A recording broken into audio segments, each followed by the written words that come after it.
एकतर बिल आलेलं नाही आमच्याकडे नवीन, त्याच्यामुळे नवीन बिल आल्याशिवाय बिलबद्दल मी कशी बोलणार.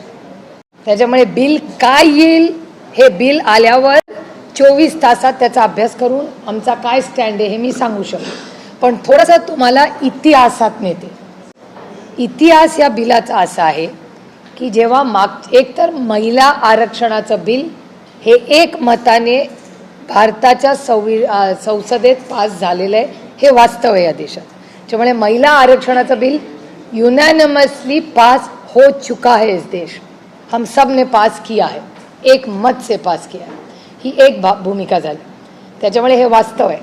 त्याच्यानंतर माननीय किरण रिजिजू यांनी अरविंद सावंतजी शिवसेना, असद ओवेसी भाई, असद भाईंना, मला आणि अरविंद सावंतांना, आम्हाला तिघांना त्यांनी बोलवलं दिल्लीत.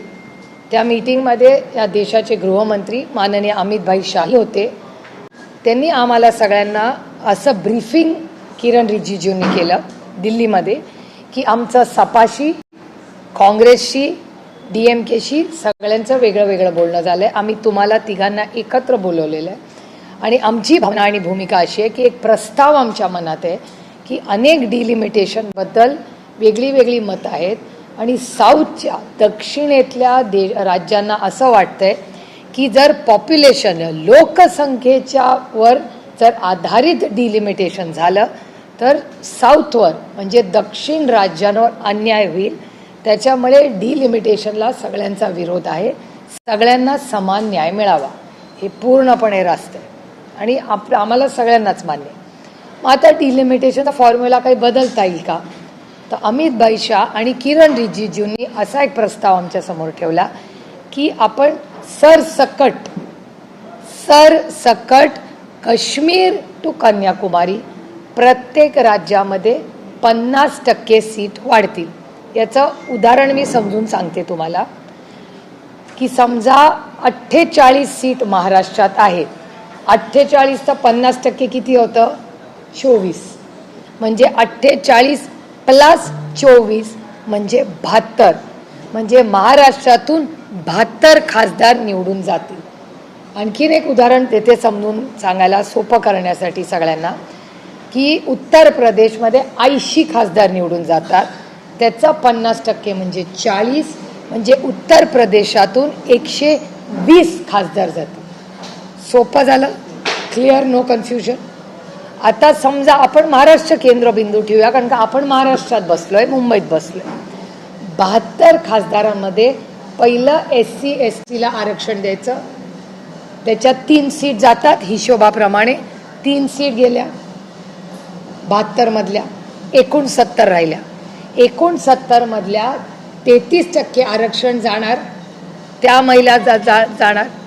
राहिल्या 48 ज्या ओपनला राहतील. Any confusion, any questions? मगच पुढच्या टप्प्यात जाते. तर हा 50% सरसकट देशात वाढ आली तर कुणाचा विरोध आहे का? तेव्हा मी स्वतः, शिवसेना स्वतः, असद ओवेसी, आम्ही सगळ्यांनी सांगितलं हा लोकसंख्येपेक्षा हा जास्त योग्य आम्हाला वाटतं. आम्ही इंडिया अलायन्समध्ये चर्चा करतो आणि मग तुम्हाला सांगतो. मी स्वतः त्या इंडिया अलायन्सच्या मीटिंगमध्ये गेले. हा प्रस्ताव अमित भाई शाहनी आम्हाला बोला. आमचं ऑब्जेक्शन होतं की आम्हाला सगळ्यांना एकत्र बोलवा. तुम्ही सपाला, तृणमूलला, काँग्रेसला असं वेगळं वेगळं बोलू नका. जे करायचं आहे, जर चांगला प्रस्ताव असेल, मनात काही दुसरं नसेल तर मग आम्हाला इंडिया अलायन्सला एकत्र का नाही बोलत? म्हणून खडगे साहेबांच्या नेतृत्वाखाली आम्ही एक पत्र लिहिलं सरकारला की बाबा जो काही प्रस्ताव आहे हा आम्हाला बरा वाटतोय, करायचा असेल कारण का डिलिमिटेशनचं बिल ह्या वर्षी ड्यू आहे. त्याला काही टाईमलाईन नाही, पण साधारण अनेक वर्षानंतर एक टाईमलाईन नंतर डिलिमिटेशन होतं. तर ते 2026 मध्ये करायचं असेल तर एक चर्चेनी गुणागोविंदाने ते व्हावं, कुठल्याही राज्यावर अन्याय होऊ नये म्हणून हा प्रस्ताव आला.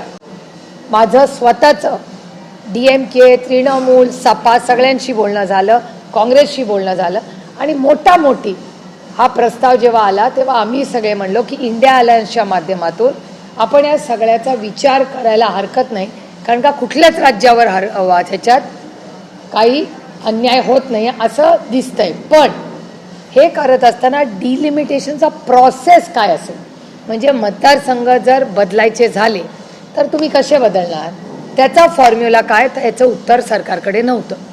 मग सरकारने बिल आलं. बिल आणल्यावर आम्हाला धक्का बसला, कारण का मला स्वतःला वाटलं होतं की ते 50% त्याच्यात लिहिलेलं असेल. बिलमध्ये कुठेही 50%चा उल्लेख देखील नव्हता.